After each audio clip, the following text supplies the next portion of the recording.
अजित भाई, आपसे ही शुरुआत करता हूं। आज ये दबाव की राजनीति हो रही है चुनाव से पहले। भाई, कोई भी पार्टी चाहेगी उसको ज्यादा से ज्यादा सीटें मिलें।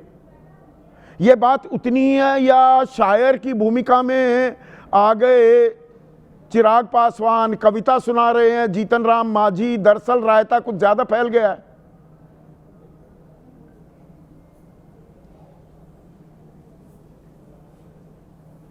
नहीं, ये आपने पहले जो बात कही वही बात ठीक है। बेसिकली ये दबाव की राजनीति है। हर पार्टी ज़्यादा से ज़्यादा सीट लेने की कोशिश कर रही है। ज़्यादा सीटों पर लड़ेंगे तो ज़्यादा सीटें जीतेंगे। ये सिंपल गणित है जिसके लिए ये सारी पार्टियां, सारे नेता, शायर और कवि बने हुए हैं। लेकिन मुख्य बात संदीप जी ये है कि ये इतना सरल मामला नहीं है जितना दिखाई दे रहा है। सिर्फ दबाव सिर्फ एक पार्टी, मतलब ऐसा नहीं कि चिराग पासवान दबाव डाल रहे हैं।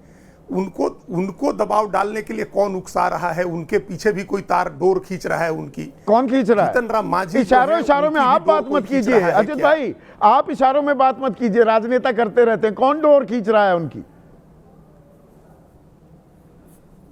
नहीं, ये देखिए, हर पार्टी में, हर गठबंधन में ऐसी दबाव की राजनीति चलती है। हाँ। जैसे चिराग पासवान के लिए जितनी सीटें, मान लीजिए एक संख्या हम मान लें कि 22 सीट मान लीजिए उनके लिए आरक्षित है। जो सबसे पुराना फॉर्मूला जो था, सबसे पहले जिस फॉर्मूले पर बात हुई थी, वो फॉर्मूला ये था कि 120 सीटें जनता दल के खाते में और 123 सीटें भारतीय जनता पार्टी के खाते में।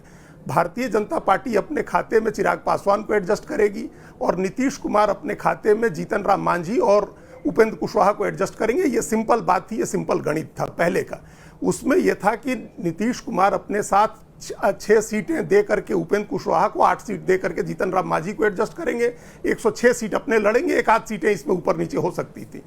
जैसे ही उधर चिराग पासवान के लिए 22 सीटें थी कि 103 सीट भाजपा लड़ेगी और 22 सीटें चिराग पासवान को देंगे। जैसे ही ये फॉर्मूला आया, इस पर सहमति नहीं बननी थी।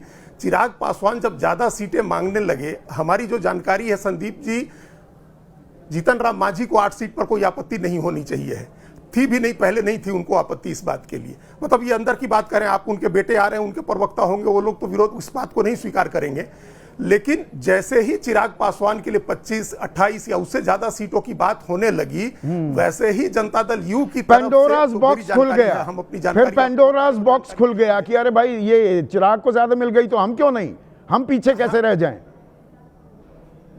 बिल्कुल। तो ये सिर्फ उनकी अपना वो भी चाह रहे थे कि हमको ज्यादा मिले, लेकिन फिर उनको जनता दल यू के तरफ से जिसके यहाँ वो एडजस्ट होने थे, वहां से ये कहा गया कि आप क्यों फिर आप रहेंगे, आप भी डबल डिजिट में सीट मांगिए, आप भी ज्यादा सीटें मांगिए। आपके 3% वोट हैं, अगर उनके 5% वोट हैं, उनको 25 चाहिए, 26 चाहिए, 28 चाहिए, तो आप भी 12-15 सीटें मांगिए। और आप देखिए उसमें फिर मेल्टडाउन देखिए जीतन राम मांझी जी का। पहले तो उन्होंने कहा कि हमको 15 से 20 सीटें दीजिए, नहीं तो हम 100 सीट लड़ेंगे। अब उन्होंने कहा कि हम कोई भी सीट नहीं लड़ेंगे, अगर हमको 15 सीट नहीं मिली तो हम एक भी सीट नहीं लड़ेंगे। तो ये एक मेल्टडाउन है एक तरह का, जो वो बार्गेनिंग के लिए तैयार है। नहीं, मेल्टडाउन ही है। लेकिन आपने साथ में ये जोड़ा, आने वाले वक्त थोड़े मुश्किल भरे भी हो सकते हैं दोनों गठबंधनों के लिए। पहले एनडीए की बात करें, कन्हैया बिल्लारी, तो ये अरुण भारती को चुनाव प्रभारी बना दिया, वो तो लोकसभा सांसद हैं, और रिंकू को बना दिया सह प्रभारी। वो एक सीट पर विवाद हो रहा है। और मुझे जो जानकारी दी गई, correct me if I am wrong, Chirag Paswan ने 2 टूक कह दिया है बीजेपी से कि भाई धर्मेंद्र प्रधान, बात करनी है तो हमारे चुनाव प्रभारी और चुनाव सह प्रभारी से बात करो। मैं तो राष्ट्रीय अध्यक्ष हूं, मुझे बात करनी होगी तो मैं जेपी नड्डा या अमित शाह से बात करूंगा। ऐसा भी हो रहा है क्या? हो सकता है ऐसा हो रहा हो। मुझे जो जानकारी है कि इस बार इनको नीतीश कुमार ने बहुत बढ़िया से फंसा दिया है। ये नीतीश कुमार भूलते नहीं हैं। वो समझिए कि जो भी इन्होंने किया उनके साथ 2020 में, आपको याद होगा संदीप जी, उन्होंने कहा था 1 महीना बाद कि इस चुनाव में मुझे पते नहीं चला कि कौन मेरा दोस्त है और कौन मेरा दुश्मन है। अब ऊंट पहाड़ के नीचे आ गया है। ये जितना सीट चाहते हैं, ये अभी एकदम डिफेंसिव हैं। इस स्थिति में नहीं है कि ये दबाव बनाए। त्राहिमाम किए हुए हैं।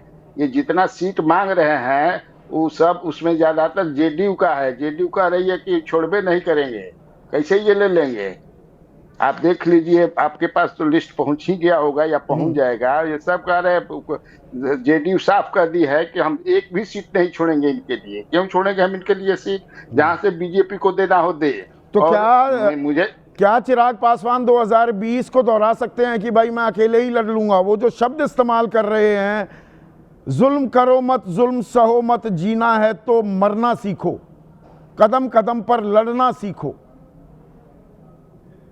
ये तो कदापि ऐसा नहीं कर सकते हैं। इस बार इनको हो सकता है प्रशांत किशोर के साथ चले जाएं बाद के दौर में, लेकिन ऐसा ये नहीं करने जा रहे हैं। मैं एक चीज और बता दूं, जो मेरे पास जानकारी है कि नीतीश कुमार ने 105 सीटों की लिस्ट जो है वो तावड़े को भिजवा दी है। अच्छा, उसमें से एक दो कम हो सकता है, ये आप समझ लीजिए। इसमें से मैं एक भी नहीं छोड़ने वाला हूं। और ये जो सहयोगी, ये मांझी जी हों, पासवान जी चिराग हों या उपेंद्र कुशवाहा जी हों, ये आप समझिए, ये मैं लेकर के नहीं आया हूं यहाँ। इसमें हमारे साथ नहीं है। पिछली बार मेरे साथ जीतन राम मांझी थे, मैंने 7 सीट दे दिया 122 में।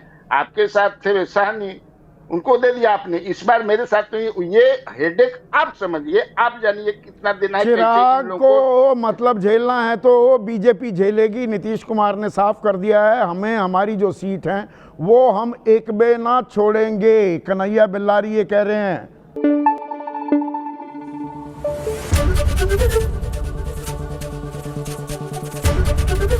एबीपी न्यूज आपको रखे आगे।